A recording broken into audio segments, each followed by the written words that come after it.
ஒரு மகிழ்ச்சியான செய்தி. இதயம் நல்லெண்ணெயின் விலை லிட்டருக்கு ரூபாய் 105 குறைஞ்சிருக்கு. செப்டம்பர் 2023ல 1 லிட்டர் இதயம் நல்லெண்ணெயின் அதிகபட்ச விலை ரூபாய் 503. ஆனா இப்ப 1 லிட்டர் இதயம் நல்லெண்ணெயின் விலை ரூபாய் 398 மட்டும்தான் தமிழ்நாட்டுல. அப்ப இனிமே எல்லாரும் இதயம் நல்லெண்ணெய் வாங்கலாம் இல்ல? ஜூலை 12 நடைபெறும் குரூப் 4 தேர்வில் 3934 பணியிடங்கள் நிரப்பப்பட உள்ளன. வாங்கி படியுங்கள். Sura's TNPSC group 4 guides. வெற்றி நிச்சயம். Also available at Amazon, Flipkart மற்றும் surabooks.com. பகல்காம் பயங்கரவாத தாக்குதலுக்கு பதிலடியாக ஆபரேஷன் சிந்தூர் நடவடிக்கையை இந்தியா எடுத்தது. பாகிஸ்தானுக்குள் புகுந்து பயங்கரவாதிகளின் 9 முகாம்களை குண்டு வீசி தகர்த்தது.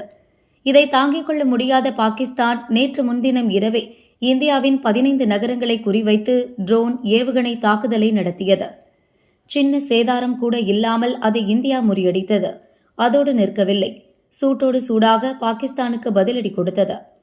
இதே இரவின் அதிகாலையில் பாகிஸ்தானின் ராணுவ தளங்களை குறிவைத்து நம் படைகள் தாக்குதல் நடத்தின. குறிப்பாக லாகூரில் உள்ள ராணுவ நிலைகளை குறிவைத்து இந்தியா அனுப்பிய ட்ரோன்கள் குண்டுமழை பொழிந்தன. இதில் பாகிஸ்தானின் முக்கிய வான் பாதுகாப்பு கவசம் சுக்கு நூறாக தெரித்தது. அதேபோல் லாகூர் கிரிக்கெட் ஸ்டேடியத்திலும் அடி விழுந்தது. லாகூர் ஏறத்தாழ 1.5 கோடி மக்கள் வாழும் 2வது பெரிய பாகிஸ்தானிய நகர். அதிகாலையில் திசையெங்கும் குண்டு சத்தம் கேட்டதால் தூங்கிக் கொண்டிருந்த மக்கள் வீடுகளை விட்டு அலறி அடித்து ஓட்டம் பிடித்தனர். இதுவும் இந்தியா நடத்திய துல்லிய தாக்குதல். இதை தடுக்க முடியாமல் போனதால் பாகிஸ்தானுக்கு பெரிய சேதம் ஏற்பட்டது. இந்த துல்லிய தாக்குதலுக்கு இஸ்ரேல் நமக்கு தந்த ஹார்பி ரக ட்ரோன்களைத்தான் இந்தியா பயன்படுத்தியிருக்கிறது. இந்த வகை ட்ரோன்கள் மிகவும் துல்லியமாக வேலையை முடிக்கும் ஆற்றல் கொண்டவை. ஆசியாவில் இது போரில் பயன்படுத்துவது இதுவே முதல் தடவை. எதிரியின் ரேடாரில் சிக்காமல் ஊடுருவி நுழைவது இஸ்ரேலின் இந்த வகை ட்ரோன் தந்திரமாக செயல்படக்கூடியவை.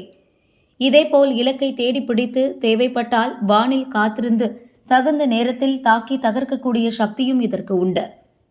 பகல் இரவு என எந்த நேரமாக இருந்தாலும் எந்த சீதோஷ்ண நிலையிலும் பயன்படுத்த முடியும். தொடர்ந்து 9 மணி நேரம் வானில் வட்டமிட வல்லது.